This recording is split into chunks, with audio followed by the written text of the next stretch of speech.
दोस्तों, क्या आपने 5 पिन वाला मॉसफेट कभी देखा है? नहीं ना, आप देखेगा भी नहीं, क्योंकि ये मॉसफेट है ही नहीं।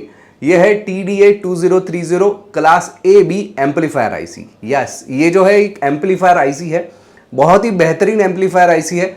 आमतौर पे आपके घर पे जो छोटे मोटे जो स्पीकर्स रहते हैं उसमें आपको ये टाइप की आईसी देखने मिलेगी। हालांकि इस आईसी के बहुत सारे वेरिएंट हैं, 2030A है, 2030 या 2050 आईसी है।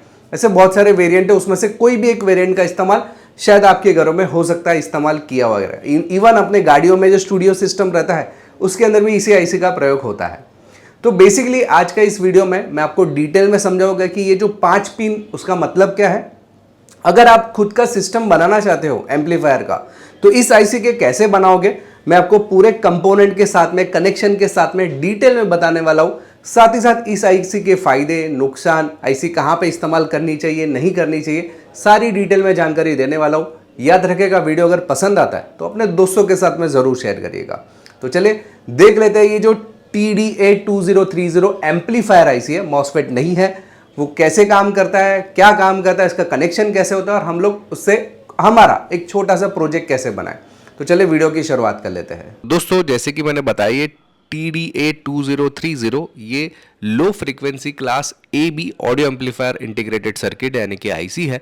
उसके 5 पिन रहता है। तो 5 पिन में जो पहला नंबर का पिन आपको दिखाई देता है ये नॉन इन्वर्टिंग इनपुट का पिन है। दूसरा जो है वो इन्वर्टिंग इनपुट है। तीसरा जो है वो माइनस वोल्टेज हम लोग जो सप्लाई देते हैं वो है। इसको 12 से लेकर 15 मैक्सिमम दिया जा सकता है। जो चौथे नंबर की पिन है ये आउटपुट की पिन है जो कि हमारे स्पीकर में अटैच्ड होगी। और जो आखिरी वाली पिन है ये इनपुट की पिन है जो कि पॉजिटिव पावर सप्लाई उसको दिया जाता है। कुल मिला के बात करें तो नंबर 1 जो पिन है वो ऑडियो सिग्नल को एंटर करने के लिए रहता है। जो पिन नंबर 2 है वो इन्वर्टेड इनपुट होता है, फीडबैक सिग्नल रहता है। इन्वर्ट पॉइंट जो पिन 3 है वो हमारे ग्राउंड या माइनस V वोल्टेज जो रहता है यानी कि DC का जो माइनस नेगेटिव सप्लाई रहता है वो रहता है। 4 नंबर का पिन हमारे स्पीकर के साथ में अटैच्ड होता है। 5 नंबर का पिन हमारा पॉजिटिव सप्लाई रहता है जो कि 12 से लेकर 18 वोल्ट हम लोग देते हैं। तो कुल मिला के 5 पिन का ये मतलब होता है। चलिए अभी हम लोग क्या करते हैं, खुद का एक एम्पलीफायर बना देते हैं। मैं जो आपको सर्किट डिजाइनिंग बता रहा हूं ना वैसा खुद आप बनाओ। खुद बनाने के बाद मैं आपको व्हाट्सअप नंबर दूंगा, उसमें मुझे फोटो भेजिए और देखो चल रहा है कि नहीं। ठीक है, तो सबसे पहले उसकी जानकारी के लिए बता दूं कि हम लोग ने ऑनलाइन में भी काफ़ी सारे कोर्सेज कर दिए, जिसमें हमारे पास इलेक्ट्रॉनिक सर्किट रिपेयरिंग का कोर्स है, बहुत ही बेहतरीन कोर्स है। इसके अलावा ऑटोमेशन का कोर्स है, इलेक्ट्रिकल्स में भी हमारे पास wireman, motor rewinding, solar power, वैसे अलग अलग कोर्सेज है। इंडस्ट्रियल ऑटोमेशन का कोर्स है, computer hardware networking, laptop repairing, CCNA, ethical hacking, programming, video editing, sound editing, AutoCAD, जैसे 60 से ज़्यादा कोर्सेस है। अभी हमारे पास नया CCTV EV का भी हमारे पास कोर्सेज चालू हो चुके हैं। अगर ये कोर्सेज करना है तो हमारा व्हाट्सअप नंबर है 9768871110। यह हमारा गूगल प्ले स्टोर पे एप्लीकेशन है प्लस पॉइंट ट्रेनिंग, ये आप डाउनलोड कर सकते हैं। अगर आपके पास आईफोन है या वेबसाइट से करना चाहते हो तो वेबसाइट का भी नाम यहाँ पे दिया गया है pluspointtraining.in। इससे आप हमारे ऑनलाइन कोर्सेज को कर सकते हैं। अधिक जानकारी, ये जो मेरा व्हाट्सअप नंबर है उस पर मुझे मैसेज डाल दिए तो मैं सारी जानकारी आपको व्हाट्सअप के माध्यम से भिजवा दूंगा। तो चलिए अभी देख लेते हैं प्रैक्टिकली। पहले हम लोग एम्पलीफायर बनाते हैं। तो एम्पलीफायर बनाने के लिए मैंने एक आईसी लिया है, यहाँ पे आप देख सकते हैं TDA2030 एम्पलीफायर आईसी है। 5 पिन है उसकी। तो पहले वाले पिन पे मैं एक कैपेसिटर लगा हुआ जो कि 1 माइक्रोफेराइड का है, उसको मैं इस तरीके से लगा दूंगा।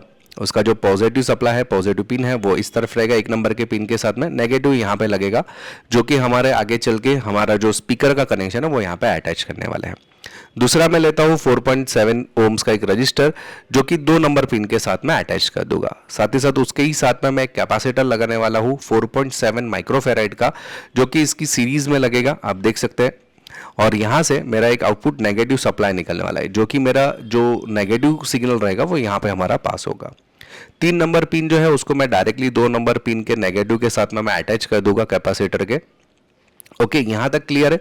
इसके बाद में मैं 2 रजिस्टर लेने वाला हूँ 100 किलो ओम्स के, जो कि जो 2 नंबर की पिन है उसी के साथ में मैं अटैच करूंगा उसका नेगेटिव साइड, और पॉजिटिव साइड हमारा जो 1 नंबर पिन है उसके साथ में मैं अटैच करने वाला हूँ। क्लियर है ये।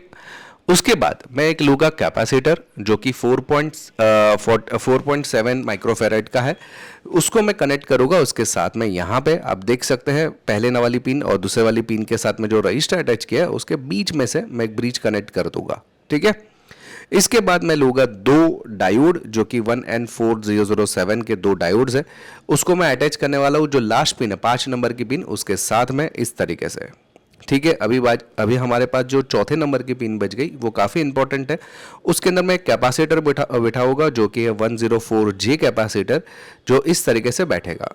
आप चाहो तो यहाँ पे अगर आपको डिस्टर्बेंस आता है तो यहाँ पे और एक रजिस्टर भी आप बिठा सकते हो 4.7 किलो ओम्स का। ठीक है, फिलहाल अगर नहीं लगाया तो भी चल जाएगा अपना काम।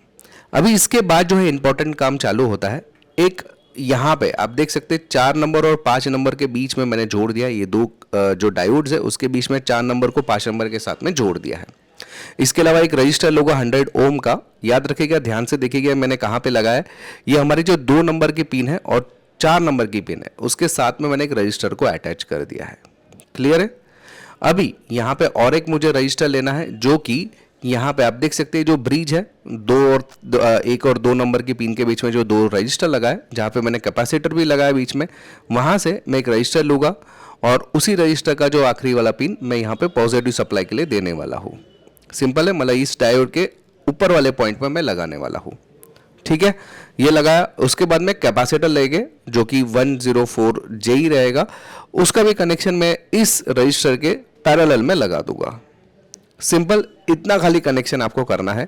ये आपका प्रोजेक्ट हो गया रेडी। अभी यहाँ पे सप्लाई की अगर मैं बात करूँ तो जो पॉजिटिव सप्लाई वो आपको इस कोने में जाएगा, नेगेटिव सप्लाई आपको यहाँ पे देना है। याद रखिएगा वोल्टेज 12 से लेकर मैक्सिमम 15 वोल्ट तक ही देना है, उससे ज़्यादा नहीं देना है। अभी बात करें स्पीकर की, तो स्पीकर जो है उसको एक कैपेसिटर के साथ में जोड़ूंगा। कैपेसिटर जो है वो 3300 माइक्रोफेराइड वाला है, 50 वोल्ट वाला, जो कि इन दोनों जो डायोड्स है उसके बीच में उसका एक सीधा कनेक्ट करूंगा। नेगेटिव मैं डायरेक्टली इसके साथ में कनेक्ट कर दूंगा स्पीकर के साथ में। स्पीकर का जो दूसरा वायर है वो मैं इसके साथ में नेगेटिव के साथ में जोड़ दूंगा।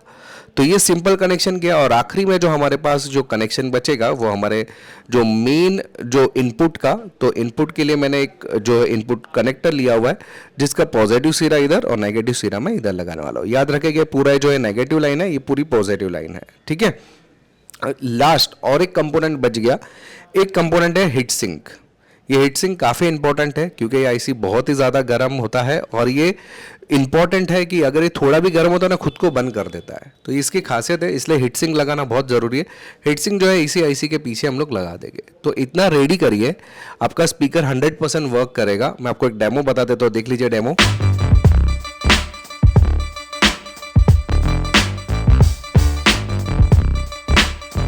तो देखा डेमो, इस तरीके से आपको पूरा कनेक्शन करना है और पूरा प्रोजेक्ट रेडी करके मुझे व्हाट्सअप करना है। व्हाट्सअप मैं आपको आगे एक नंबर दूंगा, उस पर मुझे व्हाट्सअप करिए। इस आईसी की कुछ एडवांटेज डिसएडवांटेज बता दूं तो ये आईसी काफ़ी चीप है, सस्ते में मिल जाता है। सिंपल सर्किट बना के बहुत ही कम रजिस्टर कैपेसिटर का यूज़ किया मैंने, सर्किट मेरी बन गई है। हाई फेरिडिटी है, बिल्ट इन प्रोटेक्शन है, जैसे मैंने बताया कि अगर ज़्यादा हीट हो जाएगा खुद को बंद कर देगा, शॉर्ट सर्किट से खुद को प्रोटेक्ट करेगा। तो ये उसके अंदर खुद के एडवांटेजेस दी गए, लेकिन उसके कुछ डिसएडवांटेजेस है कि बहुत ही ज़्यादा गर्म भी होता है, लो पावर सप्लाई देता है, 14 वाट तक मैक्सिमम दे सकता है स्पीकर को। ऐसे फेक आईसीज भी बहुत मार्केट में, जो ओरिजिनल आईसी नहीं रहेगी वैसी भी आईसी रहेगी सेम नंबर के। और वोल्टेज सेंसिटिव है, 18 अगर वोल्ट गया, 15 से ऊपर गया तो फट जाएगा, मतलब खराब हो जाएगा आईसी। तो ये चीज़ रहती है, डिसएडवांटेजेस बोल सकते हो उसको। ये जो आईसी है वो क्या क्या चीज़ें कर सकता है, तो हमारे जो कंप्यूटर के जो स्पीकर है उसमें आपको ये आईसी का इस्तेमाल कर सकते हैं। सिंगल से लेकर ड्यूअल पावर के लिए भी यूज़ करवा सकते हो। ब्रिज मोर पावर सप्लाई देने के लिए उसको ब्रिज का भी प्रयोग कर सकते हो, 35 वाट तक के स्पीकर में अटैच कर सकता हूँ ब्रिज करके। साथ ही साथ हाई फ्रीक्वेंसी रिस्पॉन्स भी देता है, यानी कि साउंड क्लियरिटी काफ़ी बढ़िया है इसकी। ये क्या चीज़ नहीं कर सकता है, तो ये सब वूफर को नहीं चला सकता, ये बहुत बड़े सब वूफर हो, छोटे मोटे के लिए चलेगा। फिर हीटसिंक के बिना ये काम नहीं करेगा, तुरंत ही खराब हो जाएगा और लो वोल्टेज पे काम करता है। तो ये उसके डिसएडवांटेज बोल लो या इन चीज़ों पे ये काम नहीं करता है। अभी मैं बात करूँ व्हाट्सअप की, तो ये देखिए ये व्हाट्सअप नंबर है जिस पे मुझे आपका वीडियो बनाकर भेजना है। ठीक है, और याद रखिएगा अगर आपको ऑनलाइन कोर्सेज करना है तो हमारा एप्लीकेशन का नाम है प्लस पॉइंट ट्रेनिंग, ये गूगल प्ले स्टोर पे मिल जाएगा। अधिक जानकारी के लिए इसी व्हाट्सअप पे मुझे मैसेज डाले तो मैं सारी जानकारी आपको व्हाट्सअप के माध्यम से भिजवा दूंगा। तो आई होप कि दोस्तों ये वीडियो आपको पसंद आया रहेगा। याद रहेगा वीडियो अगर पसंद आया तो अपने दोस्तों के साथ में जरूर शेयर करिएगा। चलिए इस वीडियो में इतना ही, थैंक्स फॉर लिसनिंग।